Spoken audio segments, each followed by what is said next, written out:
নমস্কার, আপনারা দেখছেন এখন দাসপুর বার্তা।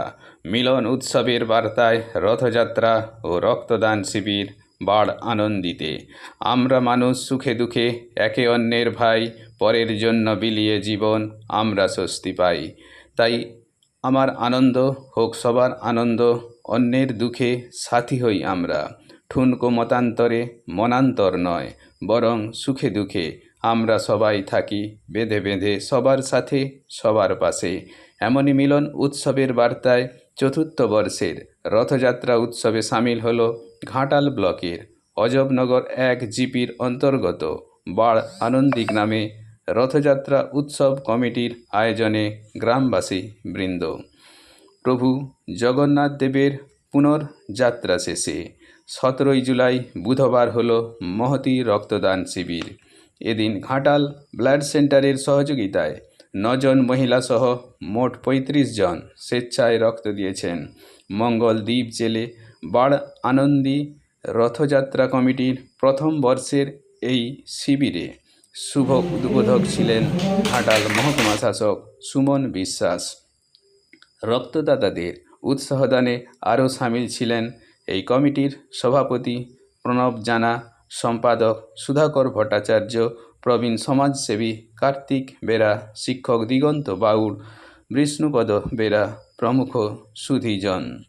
বাড় আনন্দী থেকে রিপোর্টে শ্যামসুন্দর দোলই, সাথে শ্রীকান্ত কদম। Like and follow with subscribe এখন দাসপুর বার্তা। এই দাসপুর বার্তায় যুক্ত হন, আলোর পথে এগিয়ে চলুন।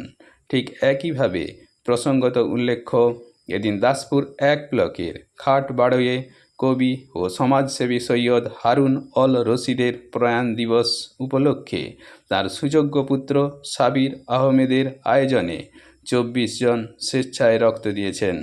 পবিত্র মহরমে পারিবারিক এই স্মরণ সভায় যোগ দিয়েছিলেন ঘাটাল মহকুমা শাসক সুমন বিশ্বাস, দাসপুর 1 সমষ্টি উন্নয়ন আধিকারিক দীপঙ্কর বিশ্বাস, বিধায়ক মমতা ভূঁইয়া, পঞ্চায়েত সমিতির সভাপতি সুকুমার পাত্র, কর্মাধ্যক্ষ সুনীল ভৌমিক, শিক্ষক উমাশঙ্কর নিয়োগী প্রমুখ সুধীজন।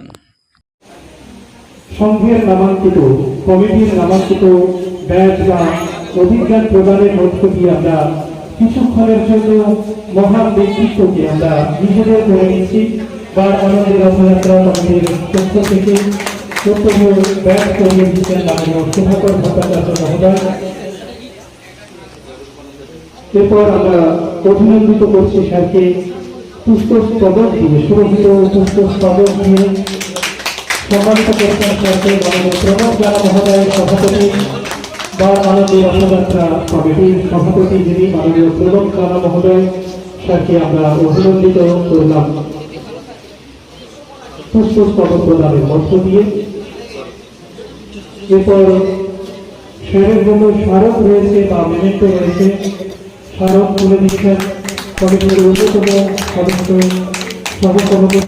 প্রথমে আমরা চিন্তা ভাবনা নিই 2021 লকডাউনের টাইম, তখন আমরা ভাবি যে গ্রামে একটা অনুষ্ঠান তৈরি করতে হবে, এমন অনুষ্ঠান তৈরি করব যাতে মানুষ সবাই মিলে একত্রিত হয়ে এককভাবে কাজ করে আমাদের পাশে দাঁড়ায়। সেই চিন্তা ভাবনায় আমাদের এইটা চতুর্থ বছর পদার্পণ করলো এই রথ ছোট একটা খেলনা রথ থেকে চালু, সেটা কাঠের রথে যে দাঁড়িয়েছে, যদিও এটা 4 বছর পড়েছে। তো আমাদের কমিউনিস্ট দাদা সেখানে ইনভাইট করেছিলাম, সেখানে তার নিজের হাতে অঙ্কিত ছবি, স্যারের ছবি, মাননীয় ছবি, সে খুব যত্ন সহকারে স্যারের মতো করে তার স্যারের ছবি হচ্ছে। সকলের পক্ষ থেকে করতালি এবং সর্বে ভবন্ত সর্বে সন্তু গুণাময়া সর্বে ভদ্রাণী তস্মস্তু মা কশিত দুঃখ ভগবে। ওম শান্তি, ওম শান্তি, ওম। বারানন্দী রথযাত্রা কমিটি খুব অল্প সময়ের মধ্যে এরা এই শিবিরকে আয়োজন করেছে এবং মনে হয় এই বিদ্যালয়ে প্রথম শিবিরই হয়েছে এটা। তো খুব ভালো লাগছে যে এই গ্রামের মধ্যে প্রত্যন্ত এলাকায় রক্তদান শিবির আয়োজন করা যাচ্ছে। এটা যেন প্রত্যেক বছর চালু থাকে সে আবেদন আমি রাখবো। এবং শিবিরে এখনো পর্যন্ত 16 জন রক্তদাতা রক্তদান করেছেন। তো প্রথম শিবির হিসাবে খুব ভালো, একদম প্রথম শিবির হচ্ছে এবং প্রস্তুতি অল্প থাকা সত্ত্বেও এই সংখ্যা এসছে। কিন্তু আমি অনুরোধ করবো যেন অন্তত 30 সংখ্যাটা 30 করা সম্ভব হয়, 30 জন রক্তদাতা যেন উপস্থিত থাকে। কারণ এই মুহূর্তে রক্তের খুব ক্রাইসিস আছে। আপনারা জানেন যে এখনো পর্যন্ত বর্ষা ঠিকঠাকভাবে নামেনি, আর গরমের একটা আবহাওয়া রয়েছে। এই সময় প্রত্যেক বছরই রক্ত সংকট হয়। সামনেও একটা চাষের মৌসুম আসছে, সামনে যখন বৃষ্টি একটু বেশি পরিমাণে পড়বে তখন গ্রাম বাংলায় যে ধান রোপণের একটা প্রথা আছে এবং সেটা এই সময়টাতে মানুষ করে থাকে। এই সময় সব মানুষ যারা কৃষিজীবী আমাদের এলাকার ভিতরে মানুষই চাষি, তাদের একটু সময় পাবেন না তারা। সেই কারণে এই সময় যদি রক্তদান আমার বাড়ি বাড়ানো 2021 সালে আমরা একটা ছোট রকম রথ তৈরি করি, যেমন হয় না ছেলেদের খেলনার মতন বিয়ারিং বালা থার্মোকল দিয়ে যেটা করতে হয়, সেরকম একটা করেছিলাম। তো আমাদের এখানে কাকু যারা আছে আমাদের পাড়ার মধ্যে, তো কাকুর দিকে বলি, কাকু আমরা একটা রথ করেছি, রথে আমরা চলো না সবাই মিলে আনন্দ করছি বলছি। সেখানে প্রথম বছর আমরা প্রথম বছর একটু আমাদের রথের যে প্রথম দিনটা, তো প্রথম দিনটাতে আমাদের এখানে একজন সেও কাকু হয়, এই রথের পেছনে সেও আগ্রহী ছিল, কিন্তু হঠাৎ করে তিনি মারা গেছেন।